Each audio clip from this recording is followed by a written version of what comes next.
Maple Breeze Court moved on a quiet cadence. Sprinklers before sunrise, dog walkers at 9, garage doors at 6. Presiding over the rhythm stood a sprawling live oak in Ethan's front yard. Older than most mortgages and seasoned by 1,000 storms. Its shade cooled the asphalt. Its limbs held a hawk's nest, and its roots anchored the corner like a memory. Then a crisp notice arrived, stamped with HOA letterhead and the urgency of a newly empowered committee chair. The tree was branded a nuisance for leaf drop and shade creep, and a deadline was announced with fines that climbed like ivy.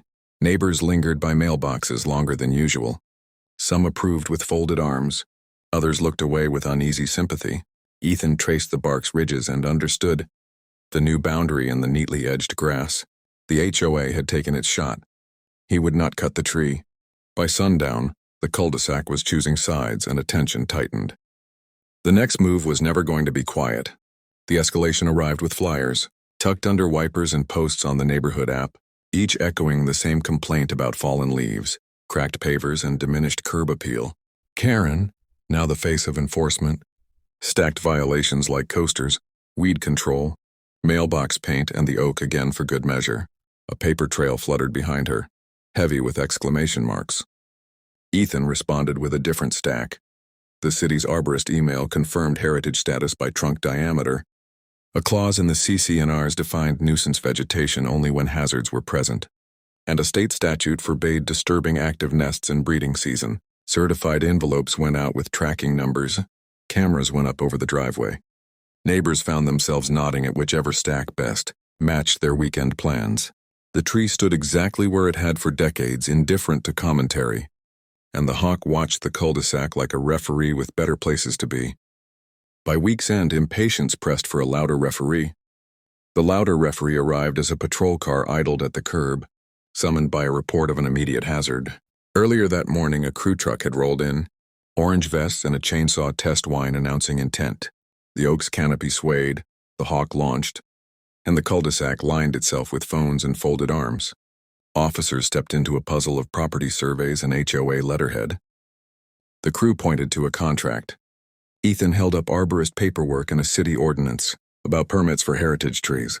No license or permit materialized for removal, and the chain of command shifted from indignation to caution.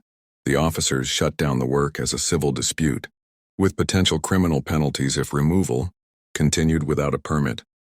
A city inspection was scheduled. The crew backed away, the chainsaw fell silent, and the only noise left was the sound of group chats lighting up like dashboards. The HOA pivoted to an emergency violation hearing. The clubhouse patio filled with folding chairs and crossed legs, an audience seasoned by potlucks and petty feuds. The board took positions behind a folding table, binders stacked like barricades. Karen announced a nuisance classification and proposed daily fines that could bruise a savings account. Ethan arrived with timelines, certified mail receipts, and a printout trail from ordinance to nest protection. He laid out the sequence like an engineer presenting a bridge. A neighbor slipped in with a phone held conspicuously sideways. Another neighbor produced a leaked email where proxies had been solicited with embellished claims. The murmurs coagulated into a vibe that no gavel could smooth. The board faltered on quorum, then on counsel, then on confidence. Still, a notice went out the next morning, asserting fines and a compliance clock.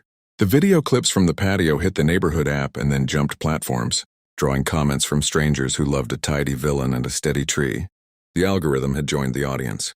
At dawn, when sprinklers misted the air and most conflicts slept, a different crew arrived and reached for the canopy from the neighbor's side, citing the overhang rule as a loophole big enough for a bucket truck. The cut was too deep for the limb, and fibers tore with the kind of sound that yanks people from coffee. Sirens were called before the branch hit tension, and a city code inspector beat gravity by a minute. Work halted to a chorus of hand signals and pointed fingers. The inspector documented the tear, the heritage status, and the lack of permits, then wrote citations that turned bravado into math. The crew packed up in a hurry. The hawk circled irritably as an emergency arborist arrived to brace the wound. Insurance adjusters began asking careful questions. A recall petition moved through the block like a lawnmower on a Saturday, steady and inevitable. The meeting to count those signatures had a different temperature. The recall vote landed with numbers that did not wobble. The board changed shape, and the posture of the neighborhood changed with it. The fines were rescinded, the emergency hearing findings voided, and council finally appeared to translate liability into caution. A written agreement mapped boundaries that always existed. Reasonable trimming on the neighbor's side, without harm to the tree, gutter guards at the HOA's expense, and periodic arborist checks to keep the canopy balanced. The city installed a small plaque at the base, naming the oak a heritage tree with a date older than the HOA itself.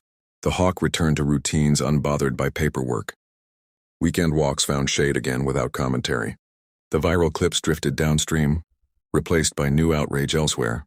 On Maple Breeze Court, a bench appeared under the widest limb, and the cul-de-sac reclaimed its quiet cadence. The tree stayed, and so did the lesson about lines that grass cannot draw.